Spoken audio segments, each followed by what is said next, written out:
আমাদের ওলামায়ে কেরামের মধ্যে তো আসলে একটু মতানৈক্য থাকাটা স্বাভাবিক, তার চেয়ে হওয়ার কিছু নেই। এক একজনের এক মত পথ, এর জন্য আমরা অনেক জিনিস অনেক দাবি আদায় করতে পারি না। দেখেন, আজকে 92% মুসলমান, মাত্র কয়েক পার্সেন্ট বিজাতি।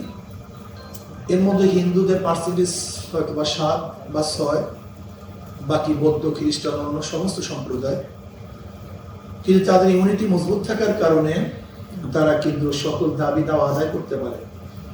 অথচ আজকে ওলামায়ে কেরামের বিশাল এক ইউনিটি, বিশাল এক গোষ্ঠী, বিশাল এক জাতি, কিন্তু কখনোই কোনো সময় আমরা আমাদের কোনো দাবি দাওয়া আদায় করতে পারি না। এর মূল কারণটাকে একটু ইশারা দিয়েছেন আমাদের মিজান সাহেব, দাওয়াত বরকাতুহ। অনেক উপদেষ্টা আছে, কোন উপদেষ্টার ব্যাপারে কেউ কোনো পরম ধরনের বক্তব্য দেয় না, কিন্তু আমাদের উপদেষ্টার ব্যাপারে একজন আলেম প্রতিনিধি হয়েছেন। বক্তব্য নাস্তিকরা দেয় না, বামপন্থীরা দেয় না, হিন্দুরা দেয় না, খ্রিস্টানরা দেয় না, আমাদের জাতি ভাইরাই তার ব্যাপারে আলোচনা শুরু করছে। এগুলো আমাদের মেজাজ এবং মন। যাই হোক, আল্লাহ আমাদের সবাইকে হেফাজত করেন। আসলে বুঝি না যে আমরা কেন বড় হতে পারছি না, কেন মনটাকে বড় করতে পারছি না, কেন কলবটাকে অনেক বড় করতে পারতেছে না, কেন আমি জানি না।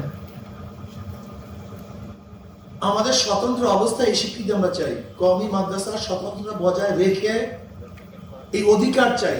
এটা কোনো স্বীকৃতিও না, এটা কারোর অনুকম্পা না, অনুগ্রহ না, এটা আমাদের অধিকার। সে অধিকারটা কি? সে অধিকার হলো, একজন ছেলে যদি বিসিএস পরীক্ষায় অংশগ্রহণ করতে চায়, সে পারবে না কেন?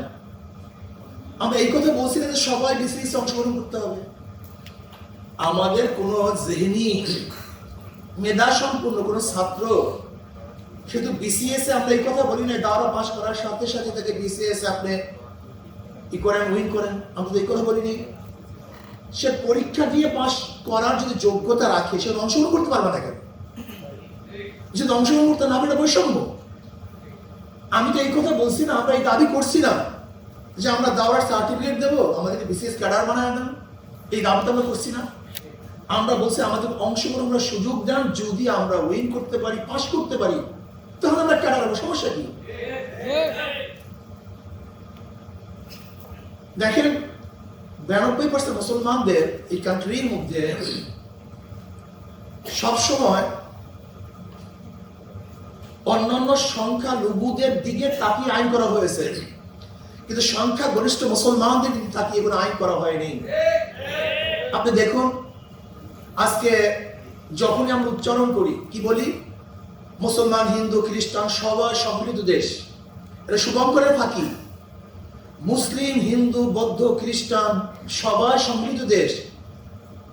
যখনই আমি একই সাথে উল্লেখ করি, তখন সবাই সমান হয়ে যায়, কিন্তু পার্সেন্টেজের খবর থাকে না।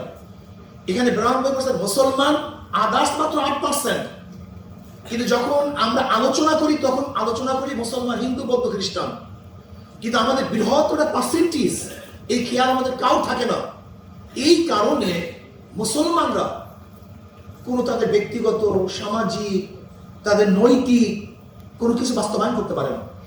এর জন্য দেখবেন যে ধর্মনিরপেক্ষবাদ দেশ হিসাবে প্রত্যেক শিক্ষার মধ্যে, শিক্ষা সমাজের মধ্যে, শিক্ষা লয়ের মধ্যে শুধু ধর্মনিরপেক্ষবাদ ঢুকানো হয়েছে, সেখানে মুসলমানদের নৈতিকতা শিক্ষার কোনো ব্যবস্থা করা হয়নি। এর জন্য আমরা চাই প্রত্যেকটা শিক্ষাঙ্গনে মুসলমানদের নৈতিক শিক্ষা দিতে হবে।